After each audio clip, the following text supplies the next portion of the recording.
आज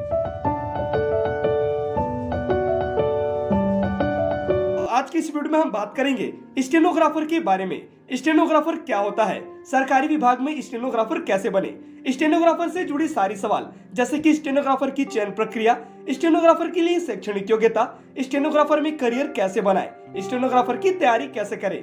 साथ ही वीडियो के अंत में आपको बताया जाएगा स्टेनोग्राफर के लिए पाठ्यक्रम और परीक्षा पैटर्न क्या होता है और स्टेनोग्राफर की सैलरी लगभग कितनी होती है। दोस्तों, पूरी जानकारी के लिए वीडियो के अंत तक बने रहिए। अगर आप स्टेनोग्राफर बनना चाहते हैं तो यह जानकारी आपके लिए बेहद ही जरूरी है, और यदि आपको किसी चीज की जानकारी होती है तो आप उस जानकारी को लोगों तक पहुंचा सकते हैं, जो कि काफी अच्छी बात है। तो चलिए शुरू करते हैं। तो सबसे पहले जानते हैं आखिर स्टेनोग्राफर क्या होता है। दोस्तों, आमतौर पर स्टेनोग्राफर एक टाइपिंग मास्टर जैसा होते हैं, जो सुनकर किसी भी चीज को बहुत तेजी से संक्षिप्त रूप में लिखते हैं। स्टेनोग्राफर को शॉर्ट हैंडेड भी कहा जाता है। स्टेनोग्राफर की नियुक्ति सरकारी एवं प्राइवेट दोनों ही क्षेत्रों में की जाती है। इस तरह से विद्यार्थियों के पास स्टेनोग्राफर में अपना करियर बनाने का बहुत अच्छा ऑप्शन होता है। स्टेनोग्राफर को किसी व्यक्ति द्वारा दिए जा रहे भाषण को सुनकर टाइपिंग मशीन और किसी अन्य साधन की सहायता से उसी प्रकार लिखना होता है या टाइपिंग करना होता है। स्टेनोग्राफर को बहुत सारे संस्थानों जैसे न्यायालयों, पुलिस स्टेशन, समाचार पत्र और भी कई विभिन्न प्रकार के सरकारी संस्थाओं में नौकरी मिल जाती है। इसमें मूल बात यह होती है कि इधर बहुत तेजी से टाइपिंग करना पड़ता है। कभी कभी स्टेनोग्राफर किसी भी चीज को लिखने के लिए सिंबल का भी इस्तेमाल करते हैं। तो ये थी जानकारी स्टेनोग्राफर क्या है। अब जानते हैं स्टेनोग्राफर बनने के लिए कौन कौन सी योग्यताएं मांगी जाती है। जैसे कि नाम से पता चलता है, स्टेनोग्राफर बनने के लिए स्टेनोग्राफी का ज्ञान होना बहुत जरूरी है। स्टेनोग्राफी के अंतर्गत शॉर्ट हैंडेड यानी कि विभिन्न प्रकार के चिन्हों का उपयोग करके तेज गति से लिखने का तरीका एवं अंग्रेजी और हिंदी या अन्य भाषाओं में टाइपिंग करना शामिल होता है। और दोस्तों, खास बात यह है कि एक सफल स्टेनोग्राफर बनने के लिए आपको अपने द्वारा टाइपिंग किए गए भाषाओं का एवं उसके व्याकरणों का ज्ञान होना चाहिए। स्टेनोग्राफर पद पर नियुक्त होने के लिए स्टूडेंट को किसी भी स्ट्रीम में स्नातक यानी कि ग्रेजुएट होना चाहिए।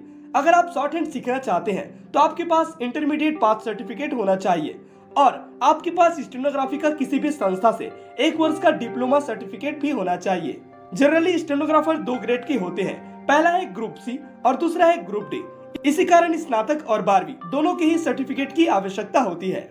इन सभी योग्यताओं के साथ ही कोई व्यक्ति स्टेनोग्राफर बन सकता है।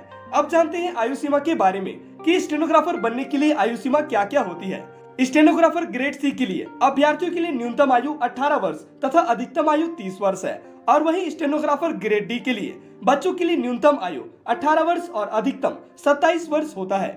और इसमें आयु सीमा में थोड़ा बहुत रिजर्वेशन भी दिया जाता है। यहाँ ओबीसी के लिए 3 साल की छूट और एससी और एसटी के लिए 5 साल तक की छूट दी जाती है। दोस्तों, अब सवाल आता है कि स्टेनोग्राफर बनने के लिए कौन कौन से कोर्स होते हैं, तो चलिए वो भी जानते हैं। अब हम बात करते हैं स्टेनोग्राफर के लिए भारत में कौन कौन से कोर्स हैं। दोस्तों, भारत में स्टेनोग्राफर के लिए अच्छे खासे कोर्स उपलब्ध होते हैं, जिसे आप कर स्टेनोग्राफी में अपना करियर बना सकते हैं। जैसे कि पॉलिटेक्निक कॉलेजों में चलाया गया मॉडर्न ऑफिस मैनेजमेंट CSIT, जिसके अंतर्गत आप 1 वर्षीय डिप्लोमा कोर्सेज फॉर स्टेनोग्राफी कर सकते हैं। भारत में ऐसे कई संस्था है जो स्टेनोग्राफी के लिए टेस्ट का आयोजन करते हैं, जैसे कि Hindi computer training centre, Delhi university और भी इत्यादि। दोस्तों, स्टेनोग्राफी करने के बाद आपके मन में सवाल आएगा कि हमें किस तरह से चयनित किया जाएगा, यानी कि हमें जॉब किस तरह से मिलेगी। तो चलिए जानते हैं स्टेनोग्राफर बनने के लिए चयन प्रक्रिया क्या होती है। दोस्तों, सरकारी क्षेत्रों में स्टेनोग्राफर बनने के लिए कंप्यूटर आधारित या लिखित परीक्षा आयोजित की जाती है। फिर उसके बाद सबसे पहला पड़ाव आता है, उत्तीर्ण विद्यार्थियों का टाइपिंग स्पीड चेक किया जाता है और उस हिसाब से स्टेनोग्राफी की नियुक्ति होती है। इसके बाद विद्यार्थियों के लिए आशुलिपि की परीक्षा होती है। उसके बाद आपको पोस्ट दिया जाता है। अब अगला सवाल है स्टेनोग्राफर के लिए परीक्षा सिलेबस और पैटर्न। तो चलिए जानते हैं। दोस्तों, स्टेनोग्राफर के लिए परीक्षा में कुल 3 सेक्शन होते हैं। पहला है जनरल अवेयरनेस, दूसरा है इंग्लिश लैंग्वेज एंड कॉम्प्रिहेंशन, तीसरा है जनरल साइंस एंड रीजनिंग।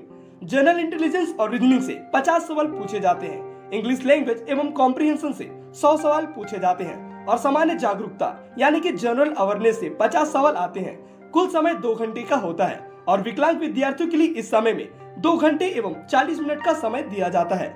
अधिकतम मार्क्स 200 का होता है, यानी कि 1 सवाल पर 1 अंक होता है। इस परीक्षा में नेगेटिव मार्किंग भी होता है। प्रत्येक गलत आंसर पर 0.25 अंक काट लिया जाता है। इस परीक्षा में नेगेटिव मार्किंग होने से आप समझ सकते हैं कि इसकी परीक्षा का स्तर क्या होता होगा। अब बात करते हैं स्किल टेस्ट फॉर स्टेनोग्राफर की, जब आप रिटन एग्जाम को क्वालिफाई कर लेते हैं तब आपको स्किल टेस्ट के लिए बुलवाया जाता है। इसमें विद्यार्थियों का टाइपिंग टेस्ट लिया जाता है। ग्रेड सी के लिए 10 वर्ड पर मिनट एवं ग्रेड डी के लिए 80 वर्ड पर मिनट टाइप करना होता है। अगर आप कंप्यूटर के बारे में जानकारी रखते हैं और कंप्यूटर में टाइपिंग करते हैं तो हमें कमेंट कर जरूर बताएं कि आपकी टाइपिंग स्पीड वर्ड पर मिनट क्या है। अब दोस्तों, जैसा कि हमने आपको वीडियो के शुरू में बताया कि आपको स्टेनोग्राफर की सैलरी भी बताई जाएगी, तो चलिए जानते हैं स्टेनोग्राफर की सैलरी आखिर कितनी होती है। एक स्टेनोग्राफर की सैलरी उसकी ग्रेड के अनुसार होता है। एसएससी स्टेनोग्राफर ग्रेड सी की सैलरी की बात करें तो पे स्केल 9,300 से लेकर 34,800 रुपए तक होता है। इसमें ग्रेड पे 4,200 रुपए, शुरुआती पे 5,200 रुपए और कुल पे 14,500 रुपए होता है। और वही बात करें एसएससी स्टेनोग्राफर ग्रेड डी की सैलरी की तो पे स्केल इसका 5,200 से लेकर 20,200 रुपए तक होता है और ग्रेड पे 2,400 रुपए। और वही साथ ही ग्रेड डी के लिए शुरुआती पे 5,200 रुपए और टोटल पे 7,600 रुपए होता है। वीडियो कैसी लगी हमें कमेंट कर जरूर बताएं।